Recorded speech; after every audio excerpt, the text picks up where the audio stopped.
A U.S. Capitol Police officer died from injuries he suffered when a mob of President Trump's supporters stormed the Capitol. Wednesday evening, 42-year-old police officer Brian Sicknick succumbing to injuries sustained in the battle. That making 5 deaths now linked to the insurrection on America's symbol of democracy. Overnight, a 5th death announced from the siege of the U.S. Capitol. Capitol Police say Officer Brian Sicknick was injured while engaging with protesters. He later collapsed at his division office and was taken to a local hospital before dying from his injuries around 9:30 Thursday night. Officer Brian Sicknick was injured while he was engaging with protesters. Brian Sicknick's Facebook page filled with condolences after word of his death was announced last night by Capitol Police. Reports that he may have been hit in the head with a fire extinguisher while trying to deal with the surging mob. This is Dan Dix here reporting for Press for Truth, and I'm sure you, the viewers of this channel, have already heard this narrative that a police officer who was involved at the Capitol Hill riots was killed by a group of pro-Trump rioters who had struck him in the head with a fire extinguisher, and he succumbed to his injuries, blunt force trauma, and he ended up dying. This is, in fact, a complete lie. This is completely fabricated, entirely untrue. So in this video, we're going to expose this absolute lie for the fake news as it is, and of course, get into the implications of why they would come up with such a scenario in the first place. So today we're going to look at this.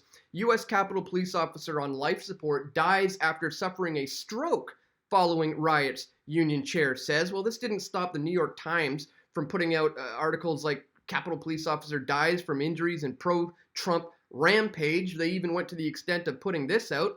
He dreamed of being a police officer, then he was killed by a pro-Trump mob. They say on Wednesday, pro-Trump rioters attacked that citadel of democracy, overpowered Mr. Sicknick, 42, and struck him in the head with a fire extinguisher, according to 2 law enforcement officials. With a bloody gash in his head, Mr. Sicknick was rushed to the hospital and placed on life support. He died on Thursday evening. The problem is, guys, none of this is true. Yes, he died, but none of this is true. He wasn't struck in the head. He didn't have a bloody gash in the head. It wasn't blunt force trauma. In fact, it turns out after the Capitol Hill riots, he was just fine, and then he suffered from a stroke. So we're going to look at this. New York Times retracts the claim that the Capitol Police officer was killed by Trump supporter with fire extinguisher. And obviously this had big implications in terms of the Trump impeachment trial. You guys will know I haven't touched on that in this channel at all because I see it as a huge smoke and mirrors. It's just a big distraction.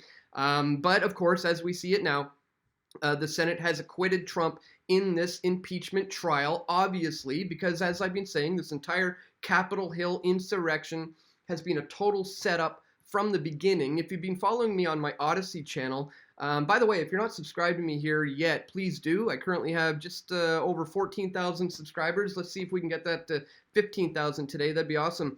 But I put out videos like this. Nobody actually likes Joe Biden. They're playing you like a fool. Or this one, the presidential selection and the empty inauguration explained. Or more importantly, this one, you are being lied to. Proof the Capitol building insurrection was a setup. And in there, we talk about the FBI's involvement in this. And now we're seeing things like this, guys. Proud Boys leader Enrique Torrio was an FBI informant. Extremist leader repeatedly worked undercover for investigators after his arrest in 2012. Former prosecutor in court files reveal. So the head of the opposition, the head of the movement against Antifa, the guy who's running it all, yeah, he's an FBI informant. And that should come of no surprise to the viewers of this channel. We've been exposing this false left-right paradigm for well over a decade now. And now as we see that they're using these pro-Trump insurrectionists to clamp down on absolutely everybody, let's not forget what happened the last time they tried to pull such a thing. Remember this kid? The Huffington Catholic high school kid who was falsely accused of being a pro-Trump rioter down by the Capitol building area, and you know, the media pumped it out about what he was doing, and then they ended up having to retract that. Washington Post settled a $250 million lawsuit with the Covington teen Nick Sandman. CNN was also not off the hook. They had to settle with Nick Sandman for millions and millions of dollars. So we have a similar thing happening right now, guys. Blatant lies coming from the mainstream media to drum up fear. And I think these media outlets, which you saw in the beginning of this video, should be held accountable for the absolutely blatant fake news that they are currently publishing. So we're going to look at all of that, guys, in this video and much, much more. But before we do, I'd ask you to check us out here at pressfortruth.ca/donate. Here you can contribute a one-time PayPal donation. You can contribute Bitcoin by clicking on this link over here. If you want to become a patron, you can click on this banner to become a member of my Patreon. You can contribute other cryptocurrencies by clicking on that link there.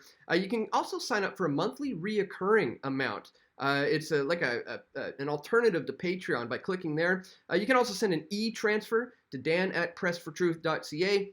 Or if you prefer to keep it old school, we like to accept cash, checks, equipment, or simply just words of encouragement that can all be sent to my P.O. box. Links are located in the description below. All right, guys, let's start with this.